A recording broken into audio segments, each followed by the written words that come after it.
Hey there, friends on YouTube, it's the JTL. I am back again, and this time I have a quick review of a set of very nice headphones for you. What am I going to talk about today? I'm going to talk about the... what is it? About the Bowers & Wilkins P7s. These are fantastic headphones. Get up here and get a close-up of the logo. See how shiny and nice. We've got brushed aluminum with a chamfered edge here. We've got all leather along the back of the cup, along the inside of the ear cup, and also these things come apart.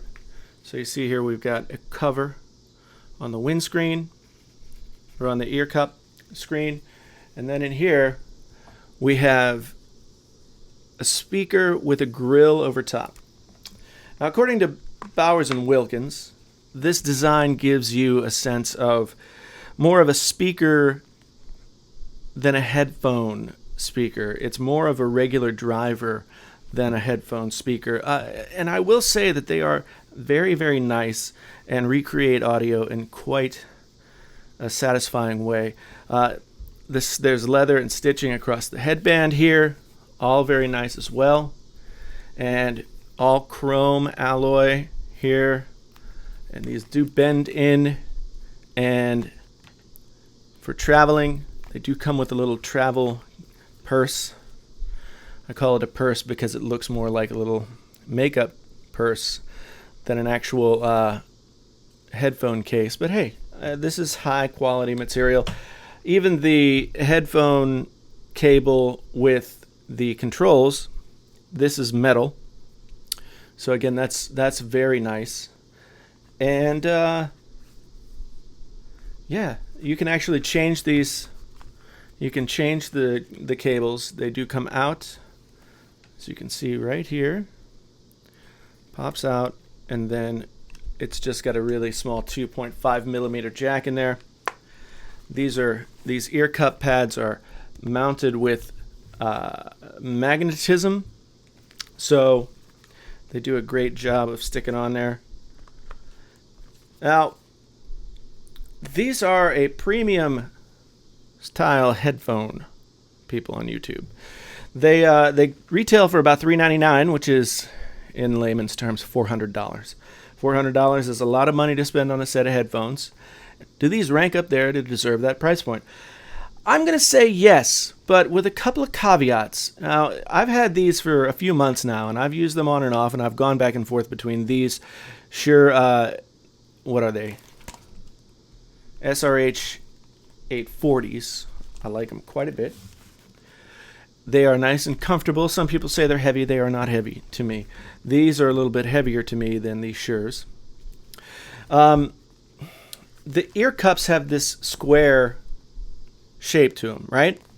And this foam is got a nice this foam has some nice give to it, but these aren't the most comfortable headphones I have ever worn particularly.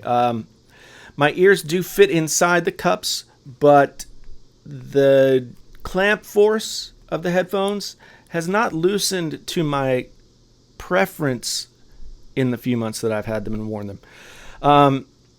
They are still kind of tight on my head, and they hit me right in the joint where my jaw is, and it kind of feels like it's giving me TMJ. So that's a little uncomfortable. If you get them on your head just right, they feel great, but if they slip forward a little bit, they start to push into my joint. Now, I've got a big head, I've been told, and so maybe it's that they're made to fit for most people's heads, but not mine. So they just weren't as comfortable. These are comfortable to the point of almost loose in places, but very, very nice. They have a much bigger ear cup. No problem getting over my ears. No problems with clamping force. These might stretch out if you bent them out a little bit like so, but in general, they are just a little too tight for me to make them a keeper. And so that's $400. Your mileage may vary, as they say. I mean, if you have a smaller or different sized head, smaller or different sized ears, then maybe it's great for you. For me, not so great. Let's talk a little bit quickly about sound quality. Sound quality on these is pretty spectacular, to tell you the truth. I tend to be a guy who likes more of a reference audio style curve to my EQ in my headphones. These are supposedly reference style studio headphones. They have more of a straight response. There's no bump in the mids, no bump in the highs. They reproduce basically along a very narrow band so that you aren't hearing something that's not there in the sound that you're trying to tweak if you're doing audio engineering or anything like that. And those are things that I do. So these are very flat, as they say. These have a little bit of what they call a smiley face curve, a little bit of a bump in the bass, and then a little bit of bump in the high, and the mids kind of bump down a little bit. It gives a couple of different, it gives a feeling of space in the mix, because you feel like there's three-dimensional space happening with the mids not right up front. I A/B'd these headphones versus these Shure's before I started doing the video, just to really compare what the differences were between the two headphones. Even though they, these are not $400 headphones. These are, I think, $199, $250, something like that.